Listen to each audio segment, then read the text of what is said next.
that brings up my next question about Cyborg, and it kind of goes off topic for UFC 240, but really quickly, Cyborg, she was on Ariel Helwani's show yesterday talking about, you know, her displeasure with the UFC, and part of it was money, but part of it was also respect. Right. Did you see that interview? I did, yeah. And This is a great topic. This is a really hot topic right now. MMA Twitter is on fire with this stuff right now.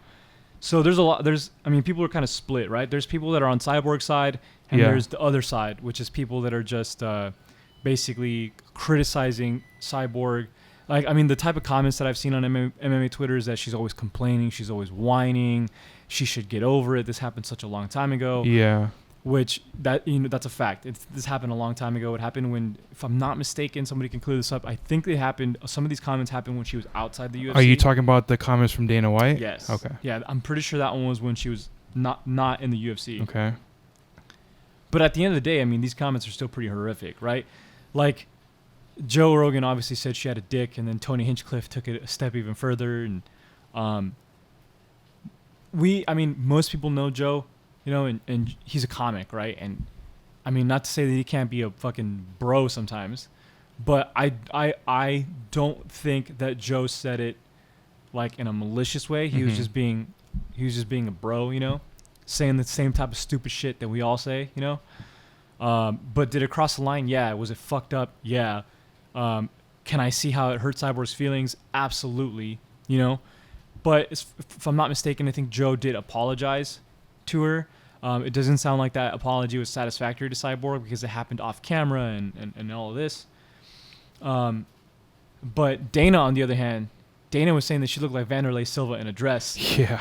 And was like doubling down. Like Yeah. It wasn't just like a comment in passing. He like even said something along the lines of like, can anybody dispute that she looked, and he even like walked up and like mocked how she looked while she was walking. Like that shit was fucked up. Yeah. It's crazy when you think about how much, like, he's supposed to be the guy, the face of UFC. Right. He's the guy that makes all the moves. He's like, when you think of UFC, you think of Dana White. Absolutely. And it's crazy to me that he's bashing these fighters that he's supposed to be promoting. It's not crazy to me because Dana White is... For me, as someone that's new in MMA, right. It's crazy. Yeah. For you that's been following UFC for I don't know how many years, yeah. You're used to that stuff. Right. And yeah, I mean, he's I mean, you can go on Twitter and see that he responds to random people on Twitter the same way that people normally get. Somebody will complain about something about the UFC and he'll literally be like, get over it, fuckhead, or something like that, absolutely. You know, which is hilarious. But in this case, it was pretty fucked up. And which is one thing, right? It happened a long time ago, but I feel like this is a culmination of things that Cyborg has had an issue with. And this is just like, she's just bringing it back up because it's relevant to like the laundry list of things that she has against the UFC, right? And the most current one, and I think what's probably been stirring up all of this, is Dana White saying that she doesn't want her rematch, right? And again, it's another common topic in MMA where you see it a lot between fighters where they bring up a fight, right? And somebody say like, oh, you're too scared to sign the contract. And the other guy will say like, oh, like you're the one that's lying. I already signed the contract. And there's like this back and forth. And you know that one of them can't be telling the truth, right? One of them's got, or maybe both of them are telling half truths because we're not the agents. We're not the UFC. We don't know actually who signed the contract, stuff like that. Shout out to Dan Hooker and Ally Aquinta because that's what's kind of in my mind right now. They're going back and forth a little bit. But in this case, right, we don't know what the offers were made to Cyborg, whether or not she turned them down. All we know is that Dana White is saying that she doesn't want to rematch Amanda Nunes, and Cyborg keeps saying that she does want that rematch, right? And now, from the little bit of information that I could pick up, it sounds like Cyborg wants a one-fight deal to fight Amanda Nunes. Correct. And then she'd be done with her contract. Yeah. Dana White has been on record saying that there's a clause when it comes to champions, because if Cyborg were to win that fight, she's now a champion. But it sounds like to me what Dana White's issue is that Cyborg won't resign, and Cyborg won't resign because she wants a one-fight deal, and the UFC wants to do a multi-fight deal with her. Yeah, I don't think Cyborg is coming back to UFC. Right. Initially, I thought, okay, I think she'll resign a contract. After what I heard from yesterday's interview with Ariel, I'd be shocked if she signed a contract with the UFC because she's not getting what she wants. and the UFC is not going to be willing to give it. Right. So I don't think she's coming back to UFC. I think if anything, we may see her at Bellator. Right. Well, I mean, she's fought in Strikeforce. She's fought in Invicta. It seems to me like she's just been out there collecting heads, right? In these different promotions. And it seems to me like not only does she have all these personal issues with the UFC, but it seems like the talent pool in the UFC is also her issue because, I mean, let's just talk about it. At the featherweight, in the featherweight division in the There's UFC, not that much fighters there's in featherweight. There's four fighters, I think, that come to mind, and it gets really thin after that. Right. And those fighters are Amanda Nunes, Cyborg, Megan Anderson, and Felicia Spencer. Yeah. Other than that, it's not really a division. I mean, and Megan Anderson hasn't really made a strong case that she should fight Cyborg, and Felicia Spencer just fought Cyborg. Amanda Nunes is the current champion. What else is there around that? You know, absolutely. Now, on the other hand, you have people like Julia Budd, the featherweight champion of Bellator, and there's rumblings about what that fight would be like. That'd be a great fight. Right. So, to me, that's what it sounds like to me. And Cyborg kept talking about her brand and building her brand. If I'm Cyborg, that's what makes sense to me. Is you fight Amanda Nunes, hopefully you win, but then you get out of that contract, and then you go to Bellator and you fight.